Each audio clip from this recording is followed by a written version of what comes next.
Hi, welcome to my testing lab. Let's talk about Palette Master Element 1.3.14. I'm Art and ArtIsRight. Before we start, subscribe if you're new and hit on the bell icon so you'll be notified every time I upload cool new videos like this. Let's jump right into 1.3.14. Starting out, let's talk about the bug fix that happens in this version. So if you have an X-Rite i1 Studio or a Color Monkey photo, that is X-Rite Color Spectrophotometer is the one that looks like the device that I have in my hand here. If you have one of these devices, you plug it into your computer and you try to run Palette Master Element for both Mac and PC, and Palette Master Element does not recognize the device. This version is supposed to fix that issue, so fingers crossed there. If you run into an issue where a button would gray out, this would also fix that issue.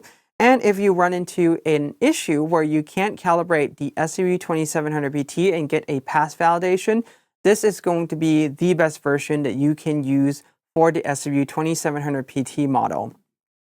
And I have some more information about the SW2700PT that I'm going to share in a few slides as well. So as always, my caution would be if the current version works with what you have, stick with that version. Do not upgrade because that is going to save you a lot of time. If you accidentally upgrade or you upgrade and it doesn't work for some reason and you need to find a link to the previous version or all of them for both Mac and PC in the description below this video so you can check that out.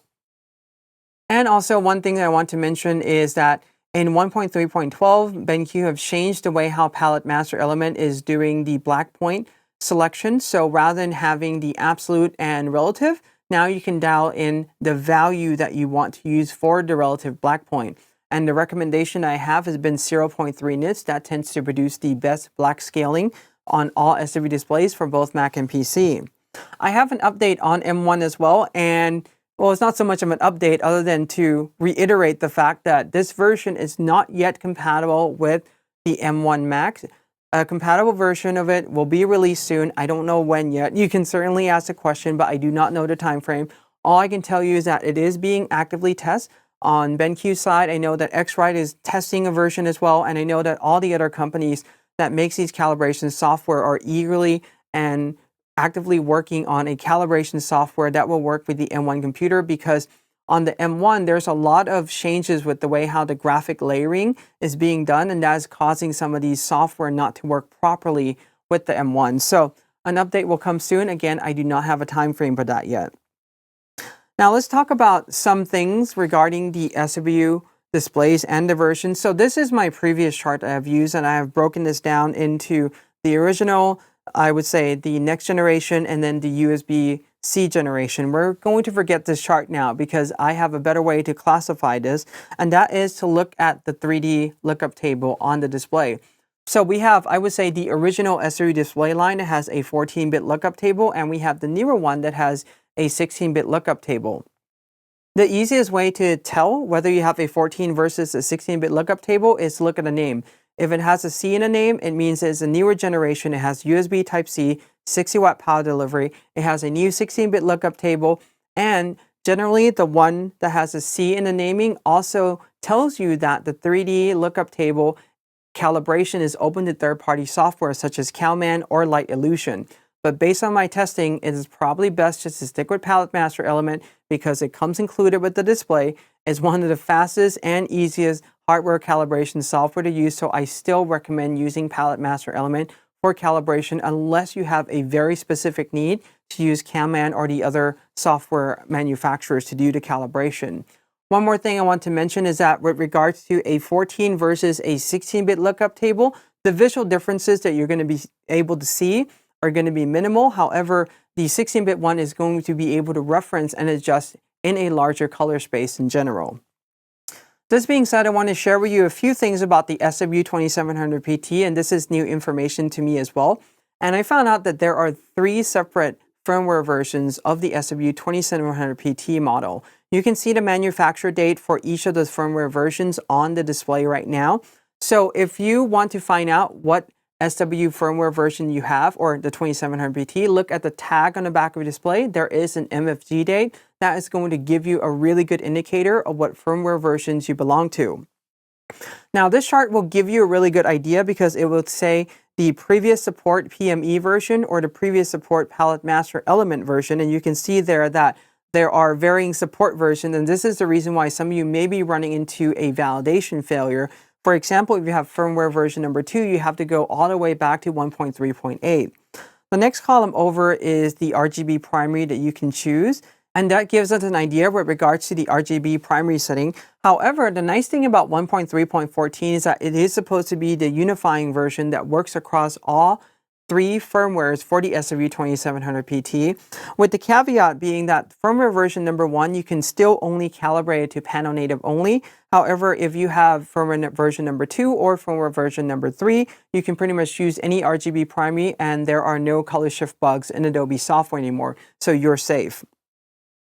If you want to pause the video here, you can. This is pretty much breaking down the Palette Master Element version and the SW displays to see if it's compatible or not. One thing that I want to mention in this chart is regarding 0.14 and the stability. The one thing that I found out in my testing for both Mac and PC is that once I've installed the software, the first time I ran it, the software just pretty much quit midway through the calibration. On the PC side, on the Mac side, the first time I ran it, it was able to calibrate and finish. However, when I try to validate, it quits out and it shows this crash report. So the subsequent run that I was able to perform with 0.14 tends to be stable. So I would say that for the most part, it is stable. However, the program quits the first or second time you're running through it. Just know that that may be an expected behavior at this point. This being said, let's talk about the profile type and black point. So as I mentioned before, I recommend, after a lot of testing, 0.3 nits for the black point that you should use to calibrate your SW display for the best tonal scaling, and also so that you don't run into any crushed black issues. With regards to 0.14, I haven't been able to test yet if you choose a 16-bit profile type on a Macintosh system, if that's still causing the logout issue or not. So I have been testing Matrix extensively and it works just fine. And as I mentioned in my previous video as well, this Matrix 16-bit profile type has nothing to do with the lookup table that's inside your display. This is pretty much just the way how Palette Master Element is building your ICC profile. It has nothing to do with the lookup table, because every time you run Palette Master Element, it is adjusting the lookup table inside your display, whether you choose Matrix or 16-bit LUT. If you want to find out more about that, I'll put a link up here and also in the description below that explains the differences between the one inside Palette Master Element and the one inside your display. This being said, here's the best calibration setting. It hasn't really changed from 1.3.13 recommendations, so they are pretty much still the same. You can pause the video and still look at this chart if you like and write down all those settings. And one of the things I want to mention as well is you can substitute the RGB primary for any one that you want to choose. However, if you want the best result, I still recommend calibrating your display to panel native.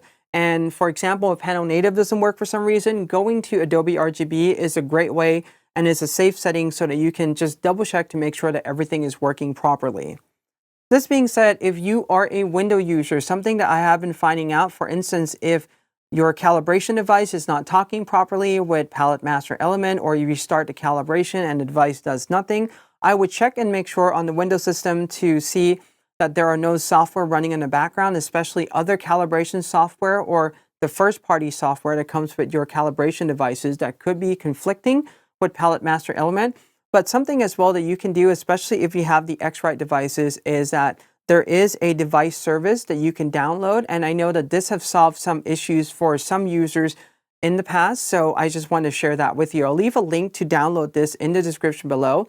Normally, when you install Palette Master Element on Windows, right after Palette Master Element finish, it pops up with another installation dialog, and that's usually for the X-Rite device services.